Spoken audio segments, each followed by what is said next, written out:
Bonsoir, mon invitée ce soir est docteur en médecine chinoise et acupunctrice. Avec ses aiguilles d'acupuncture et ses bus colorés transformés en clinique, elle sillonne l'Irak, la Syrie et tout dernièrement la France et vient ainsi en aide aux populations et aux minorités meurtries par les guerres. Et même après plusieurs années d'humanitaire sur le terrain, chaque mois, cette femme d'exception quitte encore son cabinet, ses 3 enfants et repart sur le terrain. Élise Bogossian, bonsoir. Bonsoir, Sophie Lemonnier. Vous étiez, il n'y a pas très longtemps encore, sur le terrain, comme je disais en introduction. Vous étiez où et dans quelle ville?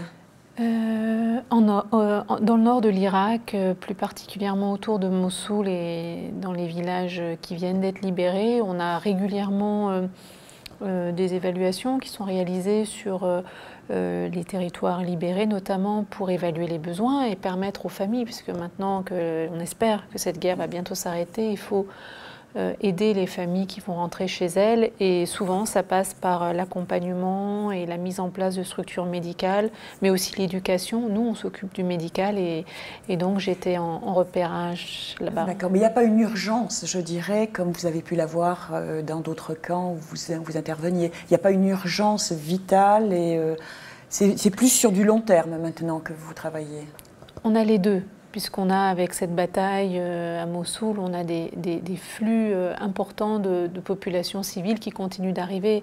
Et en même temps, dans d'autres villages qui sont libérés, maintenant il faut que les gens rentrent. Il y a une précarité dans cette zone qui est telle que de toute façon, on ne peut pas rester éternellement dans un camp, on ne peut pas rester éternellement sous une tente. Et il y a toujours cette urgence-là pour ces personnes qui vivent des traumas très importants, qui sont en situation de stress et de dépression très profonde. Ben, à un moment donné, la seule solution, leur seul salut, c'est de retrouver leur maison et de rentrer chez eux. Tout à fait, ce qu'il en reste des maisons. Ce qu'il en reste, oui. Alors, vous avez écrit aussi une tribune dans Le Monde lors d'un séjour tout récent à Alep. Et vous écrivez plutôt, d'abord j'ai besoin de voir de mes yeux et de me faire ma propre opinion sur ce qu'il s'est passé à Alep, en l'occurrence, sur la manière dont une petite ONG peut intervenir et être utile. Alors pourquoi ce besoin de vous faire votre propre opinion ? Alors cette tribune, c'était en célébration de la 6e année, de l'entrée dans la 6e année de guerre. Moi, avec notre association, puis moi je me suis quand même engagée auprès des réfugiés syriens. J'ai pu sillonner les frontières syriennes dans les camps de réfugiés syriens. Et c'est vrai que lorsque l'opportunité s'est présentée enfin de pouvoir me rendre à Alep et de pouvoir évaluer les besoins et ce qu'on peut y apporter, j'avais besoin de voir de mes yeux. Et puis on a tellement été envahis d'images à travers les médias de cette guerre en Syrie et qu'à un moment donné, je voyais plus tellement clair. Et c'est important quand on s'engage et qu'on se lance dans une nouvelle mission. Envoyer un bus dans un pays comme ça, c'est quand même très compliqué. Je voulais voir où on mettait les pieds, avec qui j'allais travailler, qui allait être mes partenaires sur place. Et ça impose d'aller voir. D'aller voir, de vos yeux voir. Et vous avez eu des surprises ou pas? Qu'est-ce que vous avez vu? Enfin, est-ce que ça va changer quelque chose dans votre stratégie? La population civile est en grande souffrance. Qu'on parle de zones sous la domination du gouvernement ou sous la domination des rebelles, moi je ne veux pas rentrer là-dedans. Je suis humanitaire, je m'occupe d'humanitaire, je ne suis pas politique, on n'est pas religieux non plus. Je vous parlais de l'Irak, des villages libérés chrétiens où nous travaillons, mais on s'occupe aussi des yézidis, on s'occupe des minorités musulmanes. On ne fait pas de distinction. Simplement à Alep, ce qu'il y a, c'est qu'on est dans une guerre qui dure depuis des années. Il faut savoir qu'en Syrie, il y a 3 millions d'enfants qui ne vont plus à l'école. Les infrastructures ont été abîmées. La moitié des médecins a quitté le pays. C'est-à-dire qu'il y a un besoin réel.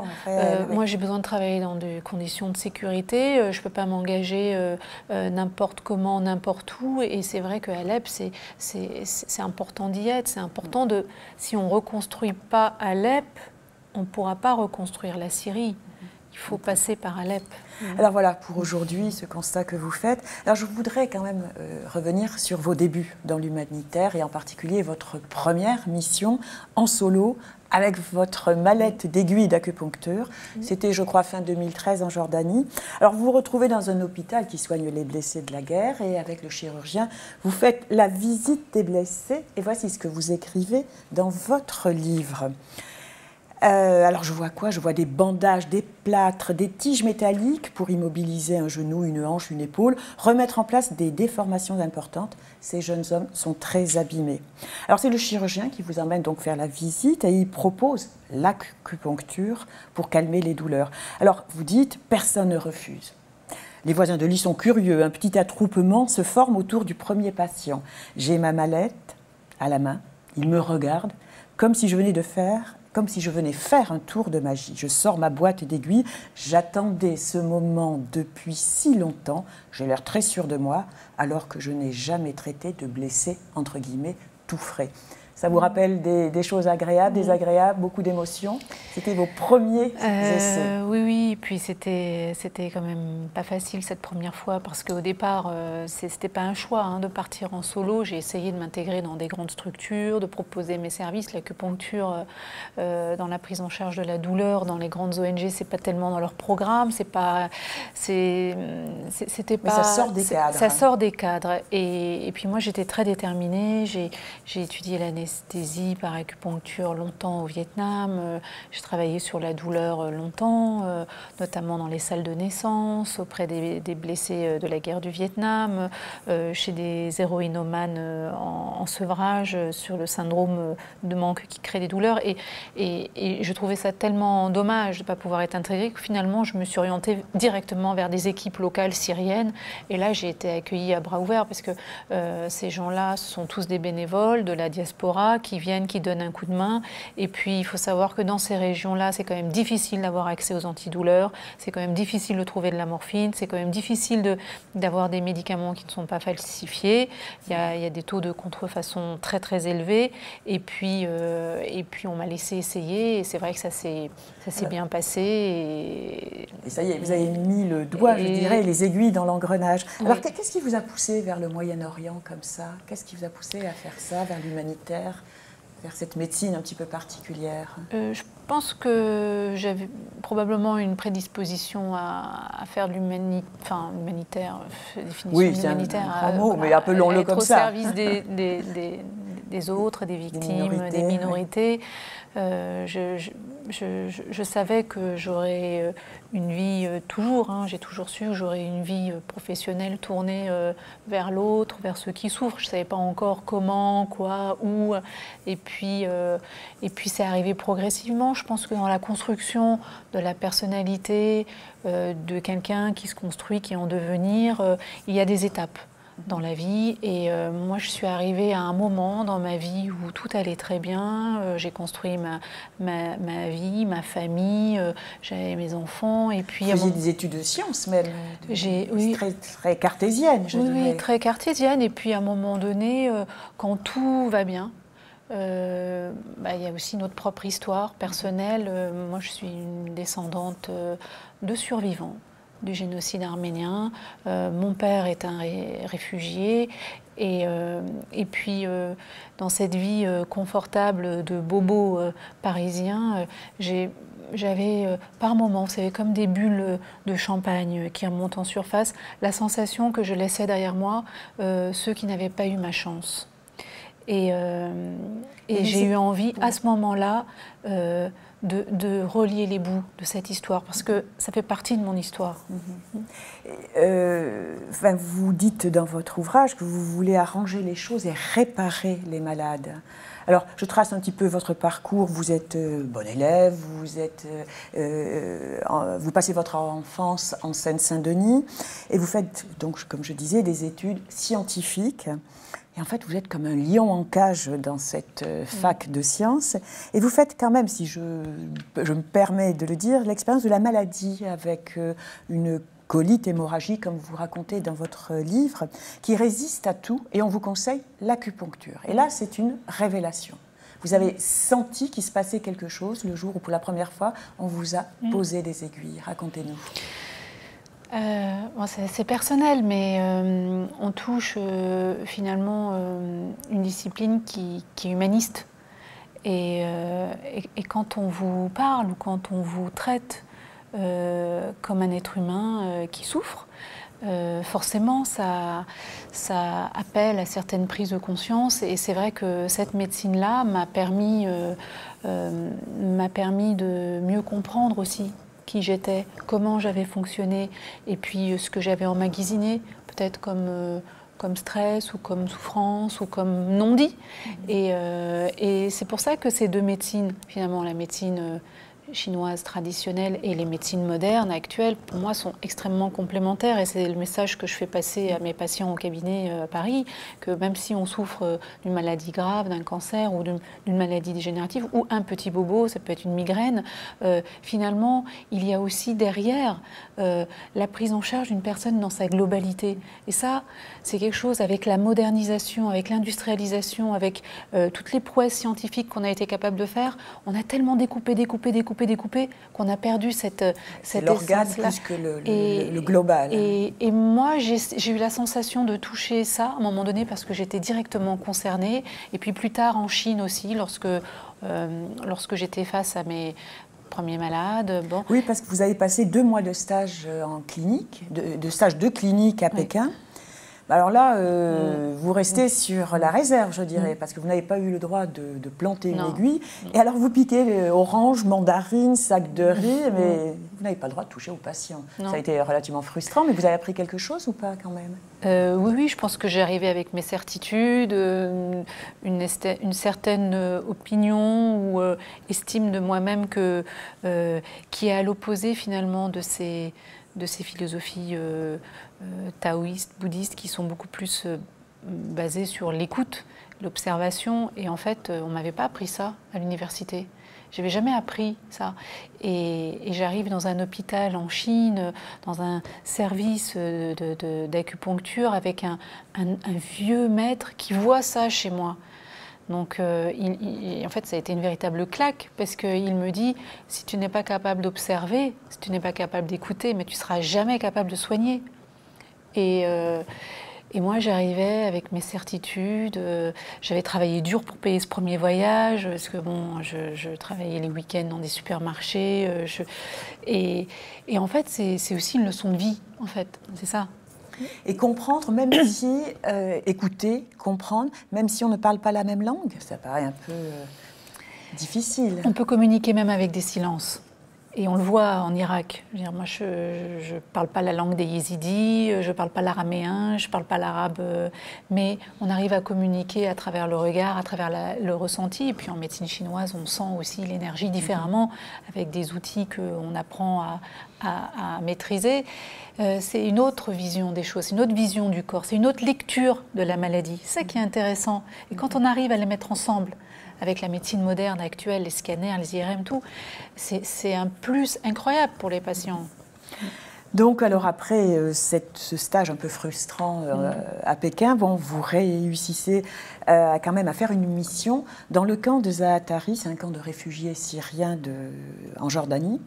Et toujours pareil, donc là, c'est l'anecdote, entre guillemets, que j'ai lue se situe dans ce camp. Vous arrivez avec vos aiguilles d'acupuncture et là, vous pouvez les planter, les mettre.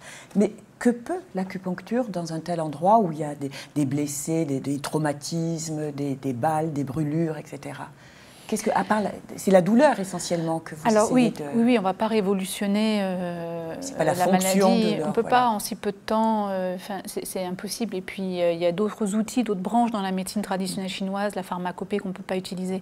Non, ce qui est intéressant, c'est d'utiliser, et là c'est mon côté scientifique qui parle, c'est l'acupuncture a une efficacité, elle agit directement dans le cerveau. Elle a un impact sur la sécrétion de neuromédiateurs, sur la sécrétion d'endorphines naturelles.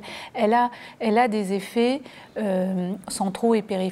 Et avec la médecine chinoise, l'acupuncture en particulier, ce qui est très intéressant, c'est qu'on peut presque reproduire l'effet de la morphine.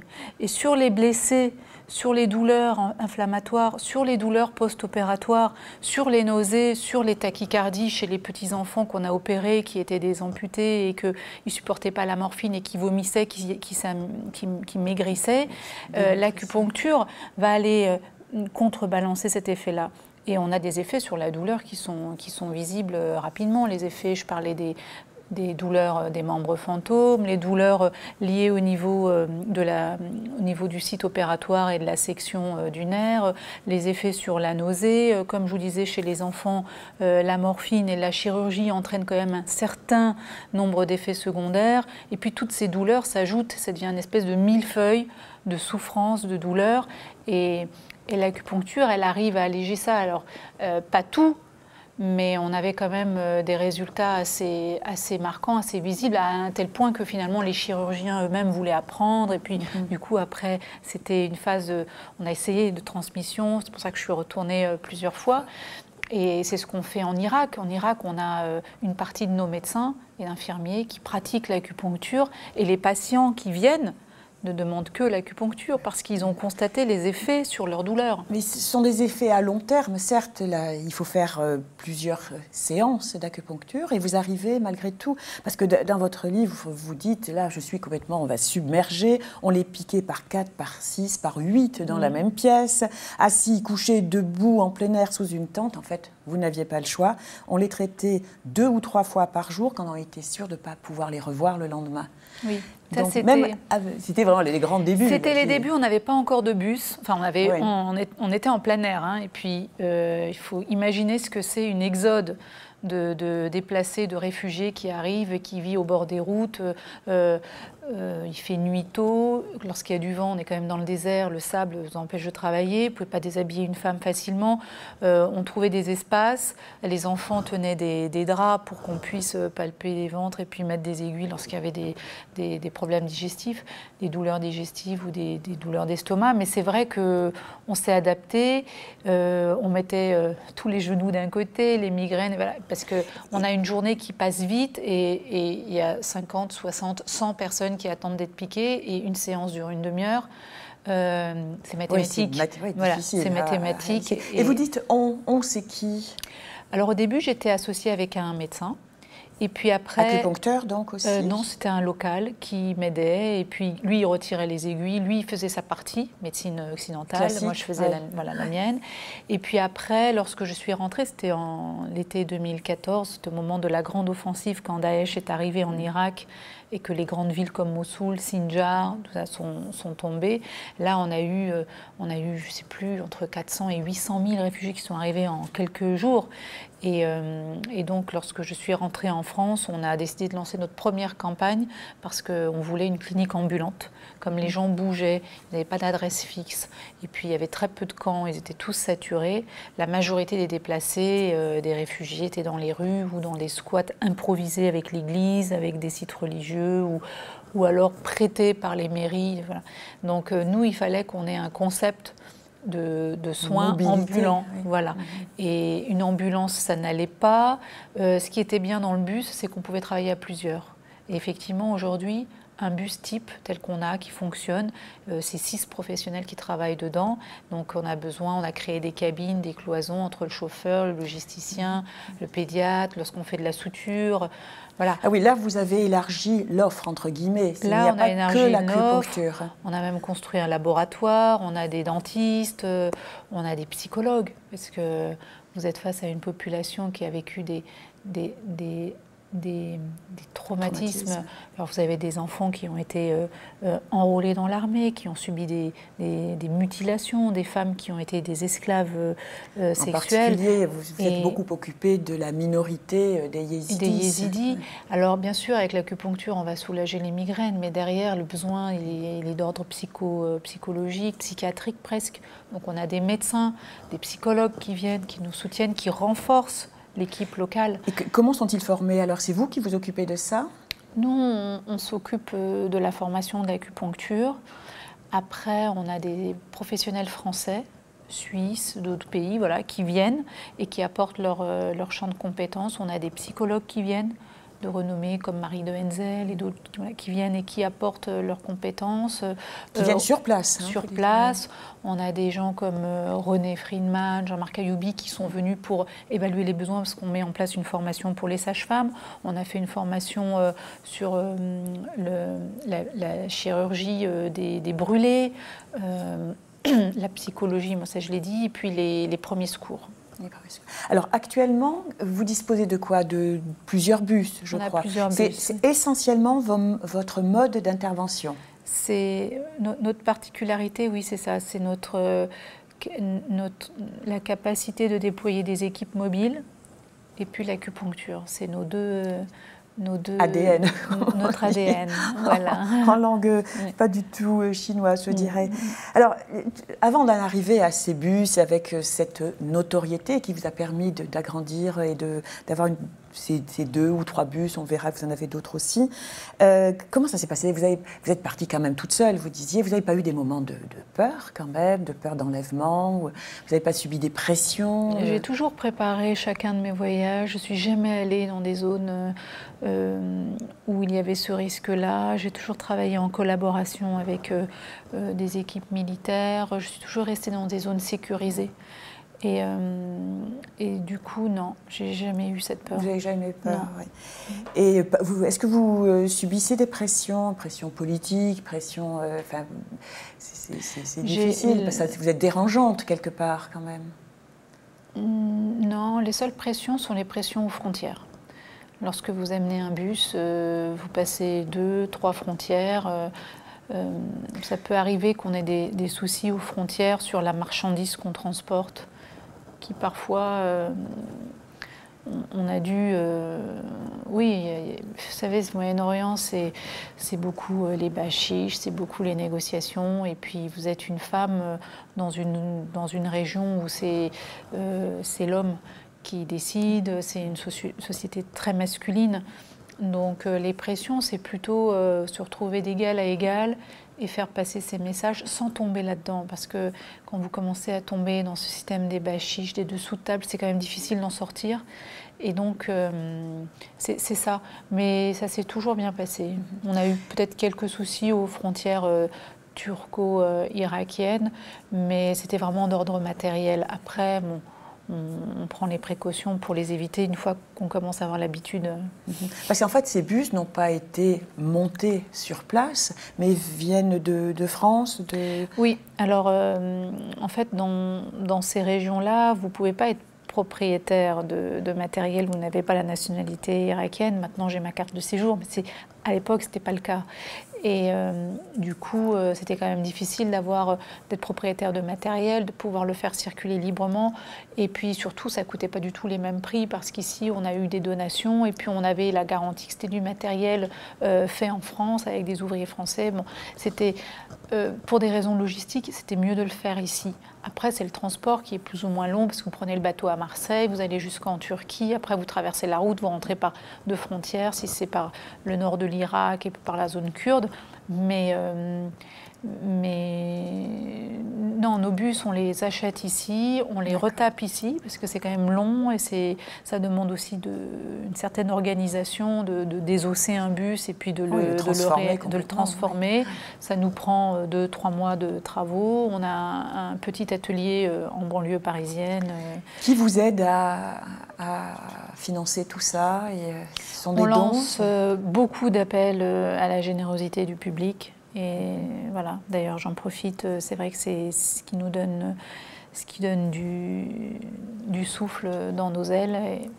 Et on a aussi le soutien d'institutions plus fortes comme le ministère des Affaires étrangères. On est soutenu par la France, on est soutenu par la mairie de Paris, on est soutenu par la région. Mais vous êtes complètement en dehors des ONG classiques. Certes, vous avez créé votre propre ONG qui s'appelle elisecare.org, où d'ailleurs il y aura un tas d'informations et pour ceux qui veulent donner, c'est l'adresse. Mais vous n'êtes pas en duo avec Médecins sans frontières, etc. Vous êtes toujours ce fameux solo, vous le perpétuez? Je ne suis plus en solo, on a 35 salariés sur place, une centaine de volontaires, on a une équipe quand même... correcte et étoffée. Je suis quand même fière de mon équipe. Mais par contre, on travaille en collaboration avec toutes ces ONG-là. En Irak, c'est très important.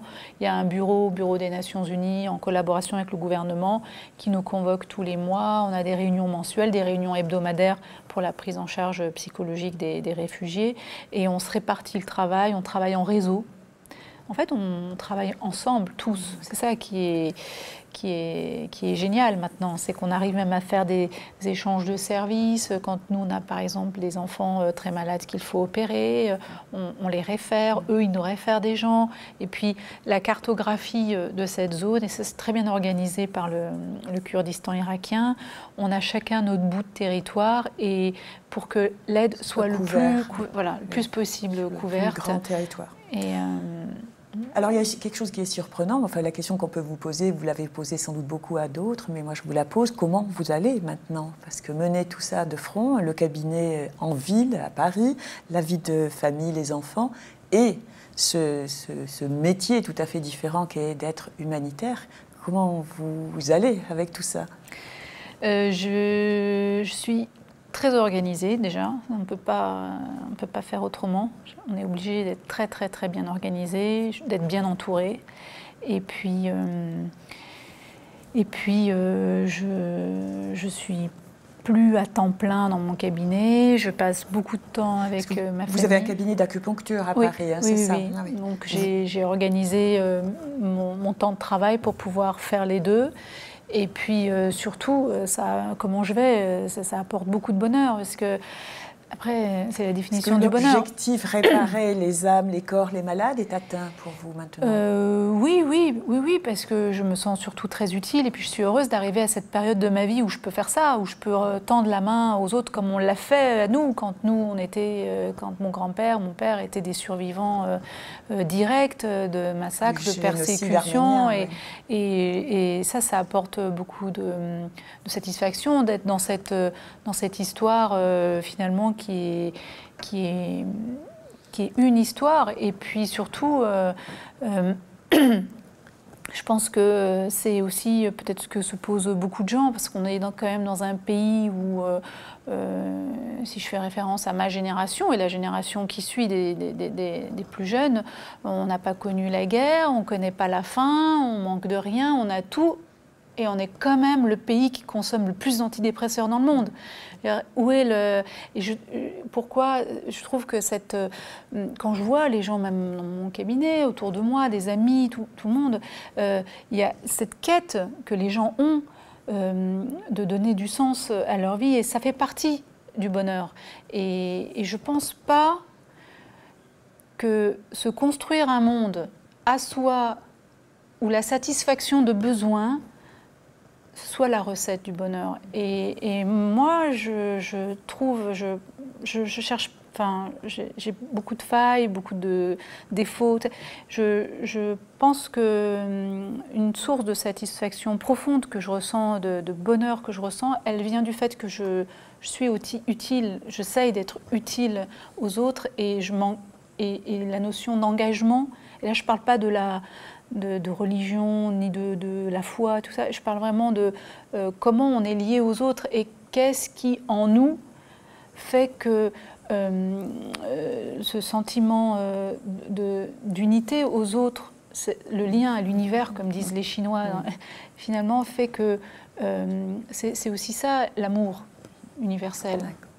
Et vous avez trouvé donc votre voie. Alors, juste une chose quand même, on parle beaucoup de la Syrie, du Kurdistan, de l'Irak, mais il y a aussi en France où il y a des besoins. Et je crois que vous avez prévu, si ce n'est déjà fait, vous allez nous le dire, de faire quelque chose pour les migrants de Calais. Alors ça, on l'a fait.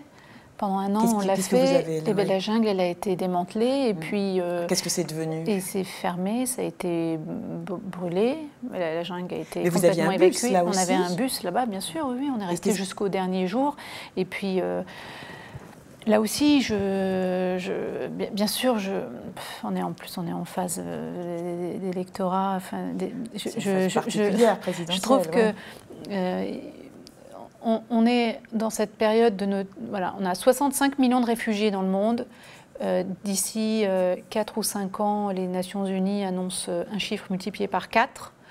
On ne parle même pas des réfugiés climatiques encore. Je pense que cette vague migratoire, elle est loin de s'arrêter, ce n'est que le début. Et le sentiment d'hostilité, de rejet qu'on a senti beaucoup à Calais, je ne jette pas la pierre sur les gens. ils votent, ils font ce qu'ils veulent, mais je pense qu'on a aussi beaucoup mal informé les gens. Et les gens, les migrants, les réfugiés, vous pouvez les appeler comme vous voulez, qui viennent chez nous, ils viennent pas avec le sourire. Ils ont abandonné leur maison, leur vie, ce qu'ils ont construit pendant 1, 2, 3, 5, 10 générations. Sont des gens, pour la grande majorité, qui vraiment fuient la guerre, fuient la faim, fuient la détresse, fuient le terrorisme. Et nous, on a essayé de mettre en place une mission qui a duré 1 an, qui s'est arrêtée malheureusement. Mais ce qu'on a beaucoup vu et beaucoup ressenti, c'est aussi avec notre équipe, une équipe merveilleuse qui travaille avec nous à Calais, c'est ce problème de mauvaise information. Et considérer l'autre comme quelqu'un qui nous met en danger, qui nous menace dans notre place, dans ce qu'on a, dans ce qu'on possède, dans notre confort. Considérer l'autre comme quelqu'un qui menace cette existence-là, c'est une erreur. Et ça, pour vous, c'est un manque d'information. Écoute. Vous avez les pays du Nord, vous avez les pays du Sud, vous avez les pays qui sont en paix, vous avez les pays qui sont en guerre. Il faut savoir que ça ne s'arrêtera pas, ça n'ira qu'en augmentant. On peut se barricader et construire des frontières avec 10 mètres de haut, on ne réglera pas le problème. Vaste problème. Vaste problème. Auquel vous vous êtes attaqué. Alors, pour les personnes qui souhaiteraient vous aider, je pense qu'on peut leur recommander d'aller sur votre site, on ne sait jamais, d'une façon ou d'une autre, donner du temps, donner de l'argent. Du temps, ou des médecins qui viennent. On a souvent des médecins français. Alors, c'est la question que je voulais vous poser. Un médecin qui veut donner un peu de son temps, comment fait-il? Il s'adresse sur le site, il y a une rubrique volontaire. Voilà. elisecare.org. Toutes les bonnes volontés, bien sûr, seront reçues. Toutes les bonnes volontés sont... Je rappelle aussi le titre du livre d'Élise Bogossian, dont je suppose que les droits vont aller directement dans les bus, ça va tout seul. C'est aux éditions Robert Laffont, le titre « Au royaume de l'espoir, il n'y a pas d'hiver ». Et effectivement, vous le lirez, ça réchauffe le cœur quand même. Élise Bogossian, merci. Merci beaucoup. Merci. Je sais que vous avez un agenda très bien, très rempli, mais super organisé. Vous nous avez consacré du temps. Merci du fond du cœur. Merci à vous de nous avoir suivis aussi. Et on se retrouve très vite sur Fréquence Médicale.